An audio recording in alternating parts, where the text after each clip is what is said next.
husband has a meeting in like 25 minutes and it needs to be plant-based. So the goal today is to put together a soup that has a lot of nutrients in it, but actually comes from a can. So you can do this and just watch how this is going to be.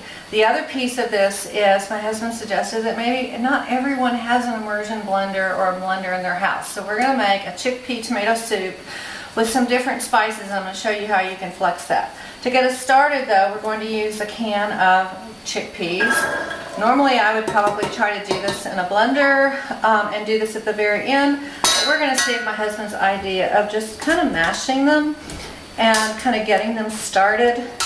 Will give us some breakdown. He likes whole chickpeas. I kind of like bits and pieces and more of a puree. So you can do this any way you want, but pretty much I mash them.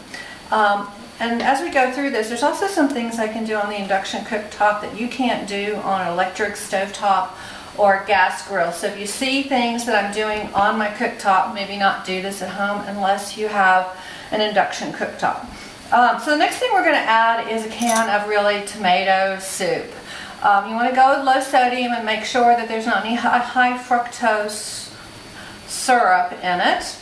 But the great thing about canned tomato soup, whatever brand you use, is you need the lycopene from the cooked tomatoes. So, you know, we're just going to add that in there. It just sounds so gross, doesn't it? But I'm telling you, it's going to be a wonderful soup for your lunch.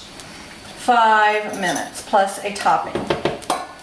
So we have that, and now we're going to add, because you know if you're eating plant-based, you should have a carton of vegetable broth in your refrigerator. So we're going to add just a little bit of that, and maybe a little bit more. You could probably measure it in a can, but I'm just winging it today. The other tool you need is a brown, just a spoon. And now I'm going to put it on high, just because I can. You would probably on a gas stove crank it up. That's cool. And then we had some leftover protein almond cashew milk. I know y'all are going to say this sounds so gross, but it's going to add what would essentially be cream if I was doing this the way I would have made this soup in 18 before we were on this journey. So now we're just going to crank it up. We're going to let it cook. And I'm going to talk about the different spices of how we're going to make this soup even better. So you have a base for a soup now. Now you can go lots of different ways. You can look in your spice pantry, go to your local spice shop, and you can go Indian with plantslant. I had that. I had kana masala. One of my favorites is Berbere, which is I think Afghan, but don't quote me on that, but it's definitely Middle Eastern. This is all I have left of it, and it is really potent. So that is probably what I'm going to do today, just to use it up so I can get some more. And the other thing what we're going to do is we're going to top this while this is coming to a boil with a topping. That this is what you do to get even more protein and B12 in your diet, is you're going to take some nutritional yeast. On this one, we're going to blend cultures, and I'm going to just put in a little bit of Indian, of the hot masala. We're going to add some sesame seeds. That's the end of those. I can fill that up. And then a nut. Okay, so pretty much it is yeast, it is a nut, it's a spice, and a seed when we're making these toppings. So here's what we're going to do is we're just going to try to cook these chickpeas. And I'm just going to go a little bit high because again my husband has a meeting in about 25 minutes and I made a mess. And the great thing about having an induction cooktop, a cat and a dog in the kitchen is it doesn't burn off. You can just wipe it. It's amazing. So we're just going to cook that. Let it boil. I'm just going to taste it really quick. So it makes kind of a creamy tomato with chickpea, with some Berbere. So one thing to think about if you're thinking about going plant-based, you're going to be experiencing a lot of different cuisines.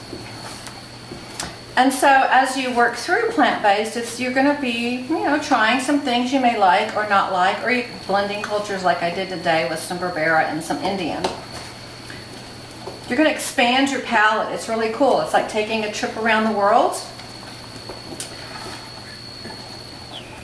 I'm going to try to mash it just a little bit more. I'm going to go with, this is also the sloppy cook. You can also serve this over some brown rice if you want, or some quinoa, or some couscous if you just need a little something extra. Personally, I'm going to be okay with this. I will tell you, the Berbere is spicy. Don't let anyone fool you. It depends on which variety you get, but we like spicy. We're from Texas. Okay, so there we go. There is that. The soup is ready. I'll turn that off. I'm just going to shake up this topping. So it's all about layering flavors when you're doing plant-based. And when you think about plant-based, I'm going to scoot over here and get a bowl. We get our flavors from plants. It's not all about the goose fat, I can tell you that. Used to be for me, but not. So we're going to scoop it in. And we're just going to add some prettiness to it.